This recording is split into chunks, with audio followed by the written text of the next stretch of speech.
పెద్దలు మాన్యశ్రీ అమరజీవి పొట్టి శ్రీరాములు గారు భాషా ప్రయుక్త రాష్ట్రాల గురించి అప్పటి ఉమ్మడి రాష్ట్రం మెడ్రాస్లో 50 రోజుల పాటు నిరవధిక ఆమరణ నిరాహార దీక్ష చేస్తే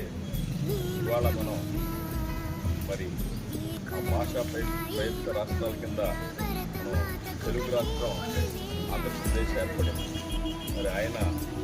59 రోజుల పాటు అప్పుడు కేవలం